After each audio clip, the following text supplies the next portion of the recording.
Hey everyone, it's McKenzie back with another video. So we've gone out and seen a few homes and we've picked a home that we're ready to write an offer on. If you're seeing this video, I'm already writing up the offer that we've discussed, and this is just to kind of give you an idea of what we fill out. And once you receive the offer to sign, you can go ahead and go back through this video and go through all the points and make sure they're all correct in everything that we discussed. So let's dive into it. It's going to be a little bit of a longer video, but this is a very, very important video. So if you only watch one of my videos, definitely watch this one. So let's go into it. So the first section is just going to be all the legal stuff. So the address of the home, the seller's names, your name as the potential buyer, and then the legal description of the specific property we're writing the offer for. Then we're getting into the actual offer of what we're wanting to pay for the house. This can be whatever you want it to be relative to what the purchase price is. If I let you know maybe it's a little bit overpriced, we can offer a little bit less.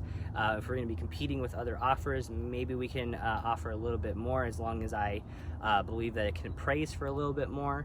But it can definitely be however you want to structure this offer. Then we get into the earnest money deposit. There's a whole other video all about earnest money and opening up escrow, but this can be any value or any dollar amount that you want to put in for the deposit.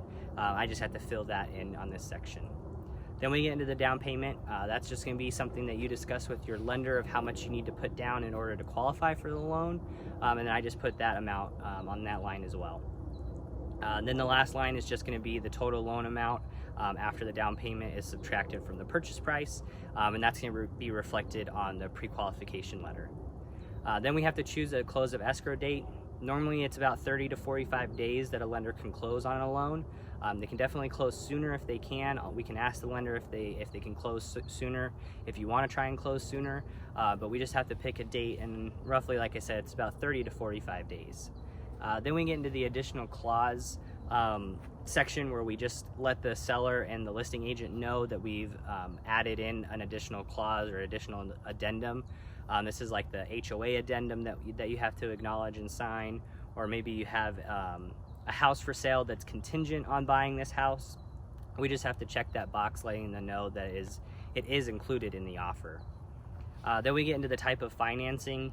There's just a box that we have to check what kind of financing you're doing, whether it's a conventional loan, an FHA loan, or a VA loan. And then we get into the concessions. If concessions pertain to you, and we've talked about concessions and we've talked about writing in concessions into our offer, this is where we enter in that amount. There's a whole other video. There's actually two videos. One video explains what concessions are, and you've probably already watched that one, and you've probably already watched the video of how we structure that into our offer. So if you're still confused about concessions, go ahead and watch those videos, but this is just where we enter in that amount.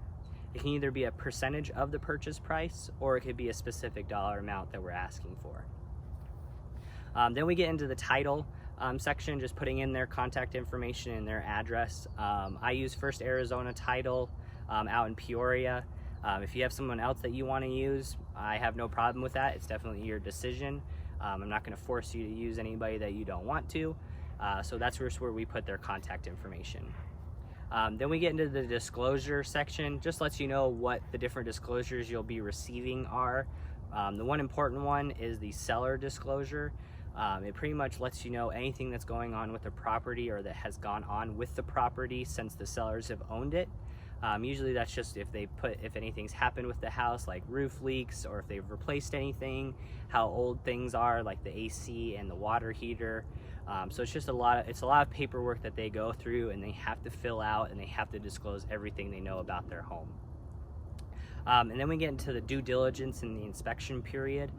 In the contract, it states we have 10 days from the day that the contract is accepted in order to do our due diligence and the inspection. If you want to add a couple of extra days to that, we definitely can. We can definitely write that in there and then negotiate that with the listing agent and the seller. But that's just that section letting you know what the whole due diligence period is and how long it lasts for. And then we go into the home warranty section. It's just a little section that I always fill out for my buyers. I always recommend getting a home warranty for the first year. I will always put it in as asking the seller to pay for the home warranty. I don't ever put in who the home warranty is going to be with, because you can choose that later down the line as we get closer to closing. But I'll always put an estimated amount that we want the seller to pay for. And if it goes over that amount, so let's say I put in $500 that they're going to pay for, and the home warranty plan that you get is $550, you just pay that $50 difference. But they'll pay for that other $500 as long as they accept that. They can choose not to accept paying for the home warranty. At that point, I still recommend getting one, or they might negotiate with us and pay for half of it or pay for some or most of it, but I'll let you know what they say.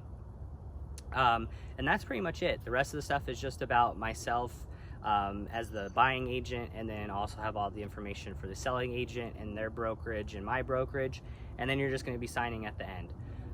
As you go through the whole contract, you're going to be initialing every single page, just acknowledging that you've seen it and read it. There's a couple of other sections that you have to initial. You can definitely feel free to read through that, and if you have any questions about those specific sections that we didn't talk about, feel free to DM me on social media, or you can call or text me at any time. If you need my phone number, again, it's 480-353-6963. I can't wait to write this offer for you. Like I said, I'm probably already writing it up for you, and it might be in your email by the time you see this video.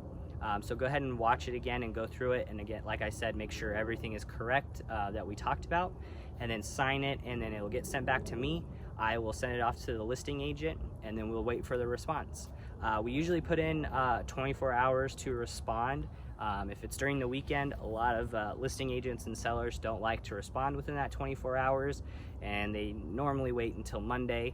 That's why I stated that we should be seeing homes in the middle of the week. That way we don't have to worry about the weekend and competing with other offers. So thanks again for watching this video. I know it was a little bit longer of a video, but this is the most important video that you watch. This is all about getting this house under contract, and in about 30 to 45 days, I'll be handing you your keys to your brand new home. So thanks again for watching, and I'll see you soon.